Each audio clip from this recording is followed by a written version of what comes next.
Hey, you ready to become a top performing F&I manager? I'm about to share with you the best habits that you can have to becoming one of the top performing F&I managers in the United States, or maybe the world for that matter. Seriously, there are certain habits that you should adhere to every single day. Seriously. Now, let's start with your habits will determine your future. You got to break those bad habits and you got to build really good habits, because motivation is what's going to get you started, but the habit is what's going to keep you going. I mean, just think about that. Do you have bad habits? Are you always positive? Are you sometimes negative? Do you look at every deal as an opportunity, or do you shy away from cash deals and lease deals and only embrace those finance deals? Those are bad habits, okay? Do you come into work prepared to work, or do you come into work and then get prepared to work? Seriously, those are bad habits. You want to select really good habits, okay? And I'm going to share with you what I feel are the top habits of the top performing F&I managers in the country. Remember, it all starts with the motivation, and the habit is what's going to keep you going. So with that said, top F&I managers, they enter through the service department. They have a daily task list that they do every single day. And the first thing they do is they don't walk through the front door, they walk through the service department. And why do they walk through the service department? They meet and greet the service advisors, the service writers, and they look for opportunities. I call those untapped resources. There's a lot of opportunity out in that service department. People waiting in the lounge, waiting for their car, their oil change, or something that's being repaired. Have a conversation with those folks, because I bet many of them don't have a service contract. Many of them don't have tire and wheel, or paintless dent removal, or fabric and paint treatment. Engage in a conversation with them, invite them into your office, and show them what options they have available to them. The first thing you want to do when you go into the service department or go into the lounge is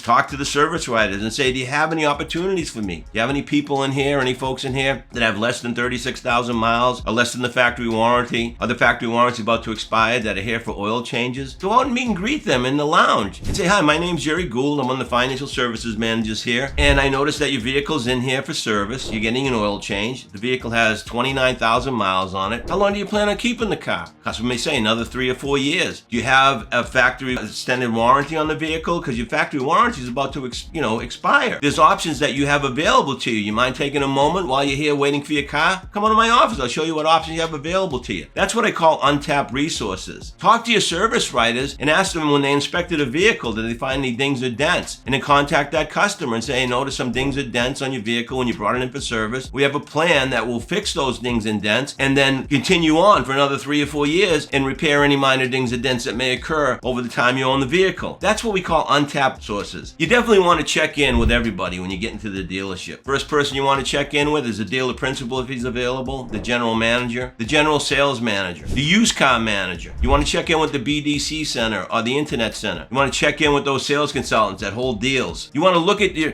what's going on, and you want to develop a plan of action for the day. You want to make sure that you review your CRM tool, your customer management tool, to see what went on yesterday, what you missed, and what's happening today. Talk with the sales consultants on appointments that are being made. Get an idea of what's going on in contact with those customers. That's called planning and preparing. Those are your daily tasks. You want to take an inventory of your supplies, of your contracts. Make sure you have everything ready for the day. So you're not chasing gap forms, you're not chasing receipts or anything like that. And you're looking to make sure everything is deposited in the bank, and you're looking at your finance portal, and you're going through all your contracts and transits and everything, and you're preparing yourself for the day. That's a good habit. You want to sharpen your axe every single day. Google this, Google that. Read a sales book. Read F&I magazine. Read books, industry journals. Get a sense of what's going on in the industry. Sharpen those skills up. Practice, drill, and rehearse with your peers. That's the only way you're going to get better and better and better. Because training isn't a destination. Training's a journey, and you got to keep fresh. You got to be relevant. You got to be up to speed with everything that's going on. And then you want to manage by walking around. I call that WBWA.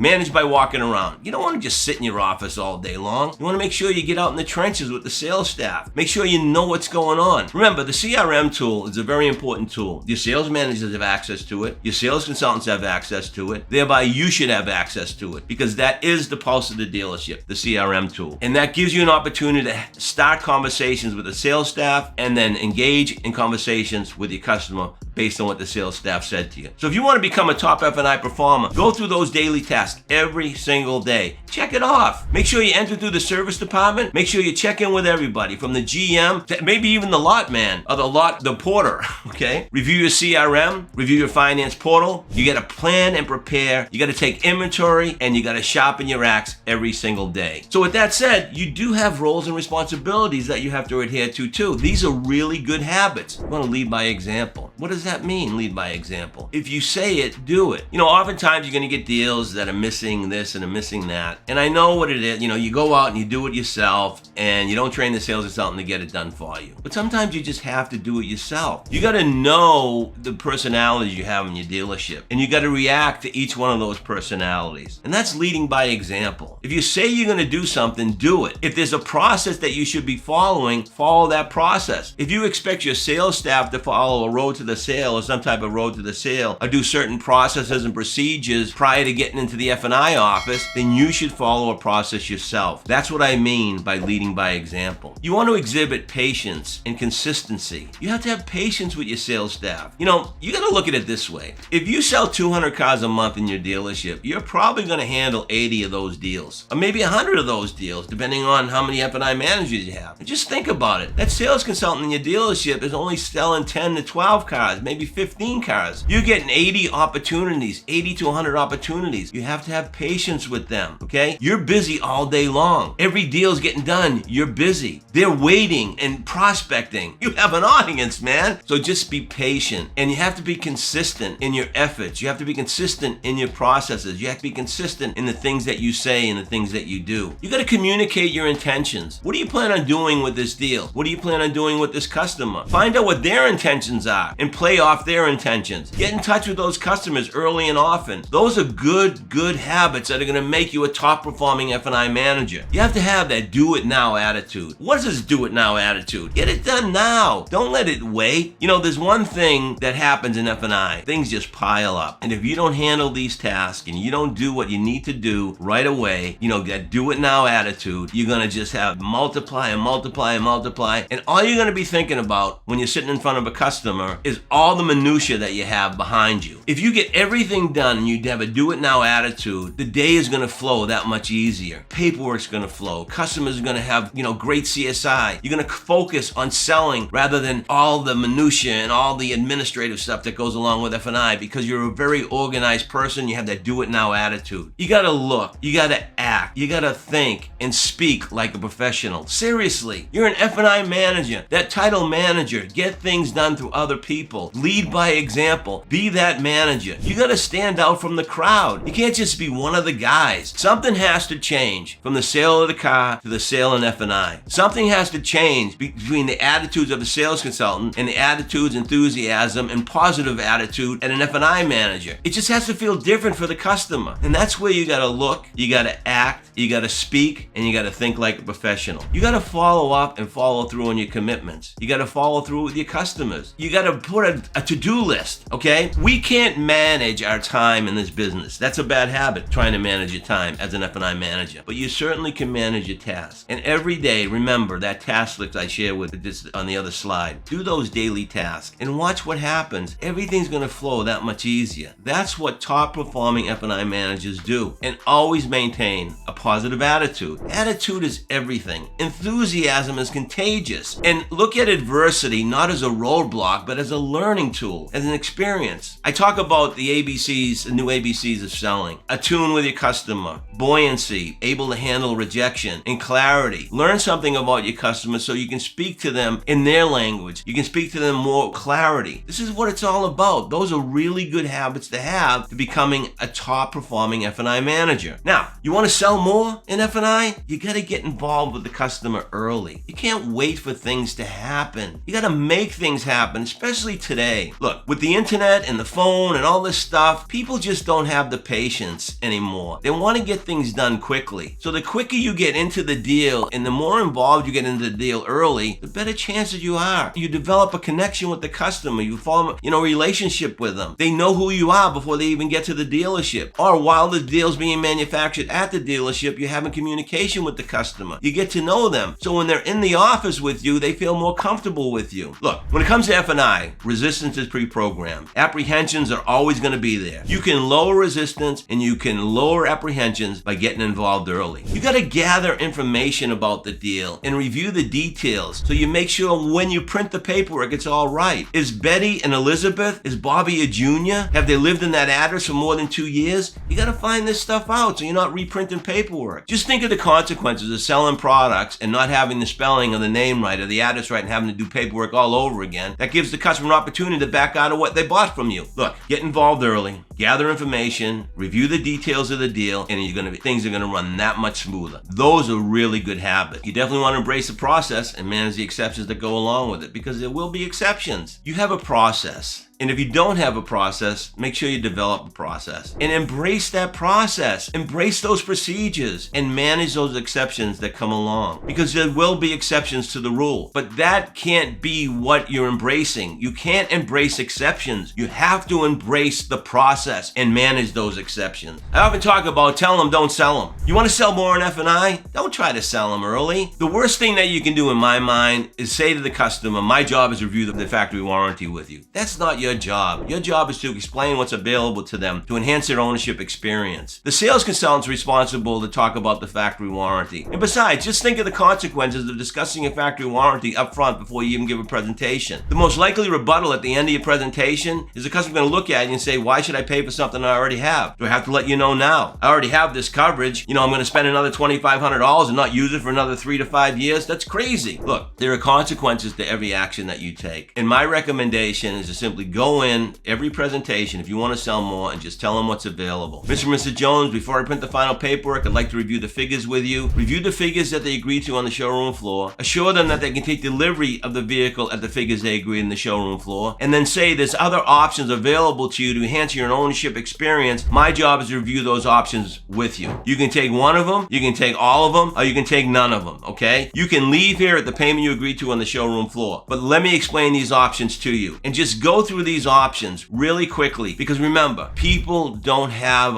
attention spans anymore because of everything that's going on in the world. They don't have any patience. So you have to be very direct and precise in your approach to the products. Simply tell them that a vehicle service contract pays for mechanical electric breakdowns. Tell them that Tire and Wheel pays for damage to your tires and wheels. Tell them that paintless dent removal will pay a technician to go to your home or office and remove those minor dings and dents that disrespectful people put in your vehicle. Tell them that the guaranteed asset protection will pay the difference between your insurance company, what they say your vehicle's worth, and what you owe. They'll also pay your deductible up to $1,000. It pays for this and it pays for that. The only thing that really protects the vehicle, Mr. and Mrs. Jones, is the fabric and paint treatment. And then we have this crystal fusion that protects the windshield and makes it 10 times stronger. That's how you explain the products. Tell them and then sell them. And when you try to sell them, deliver the facts. Back it up with evidence. I talk about recently I had these digital picture frames that are out there. You can get PDF forms that you can get online, from semiconductors to showing electronics in vehicles to wiring harnesses. Take articles off the internet and place them in a digital picture frame. That's your digital evidence manual that's sitting on your desk all the time. Back it up with facts. Now use the placemats and the brochures after you go through a presentation and you determine why the customer is refusing to buy from you. That's how you're going to sell more in F&I. Always drive it to the money. The only reason people don't want to buy it, they do want it, they just don't want to spend the money. You got to drive it to the money. Just think about it. I've often shared with you the calculator close, where people budget monthly and they spend daily. We call that disposable income, what they spend daily. Everybody spends money every day, whether it's for lunch, whether it's for a pack of gum, whether it's for that Starbucks coffee. The old school attack was, hey, it's just a Starbucks coffee a day. The updated version is you got a $600 payment, divide that by 30, that's $20 a day. That's already in the bank. That's your budget. But you still spend money daily, right? You are somewhat interested in the programs, especially the service contract, which I get it. It's going to be another $30 a month. That's $1 a day. You have $1 a day. $1 a day is not going to change your lifestyle in any way, shape, or manner, is it, Mrs. Jones? Hell no. Well, just sign right here. Now you have the peace of mind of knowing you have a service contract. Because based on the information that you shared with me earlier, you drive 15,000 miles a year. You're going to keep this car, the wheels fall off. Within 2.5 to 3 years, you're going to be out of the factory warranty, but you don't have to worry anymore because you have another 2 to 3 years of coverage. Remember, gather information so that you can tell them the you told me so's. I'm surprised you had no interest in the programs because of what you mentioned to me earlier. If you don't have an opportunity to do that because you didn't gather information, you're not a top performing F&I manager. And you'll never get there, okay? You want to deliver the facts. Show them brochures, show them articles, illustrate it. Show them illustrations that you can get online, from semiconductors to wiring harnesses to mechanical breakdowns, so on and so forth. You realize that only 10% of your vehicle is made up of powertrain mechanical coverages. Everything else, 90% of it, is sheet metal, glass, and electronics. Semiconductors, modules, wiring harness. It's crazy, man. That's how you become a top performing F&I manager. Use real life stories. After all, you've been sitting in an F&I office for a period of time. How many times did you get that call from Mr. Jones saying, "Hey Bobby, did I happen to buy that tire and wheel program when I was in the dealership last year? Because I have a flat tire and I don't remember. I know you offered it to me, but I don't remember if I bought it and I can't find the paperwork." And because you're a top performing F&I manager, you're able to say, "Mr. Jones, you're in luck. You did purchase it, and here's the 800 number. Just give them a call. Make sure you take a picture of that tire, and they'll replace that tire. And also, if the rim's any damage and doesn't hold there, they'll replace the rim as well." That's called CSI.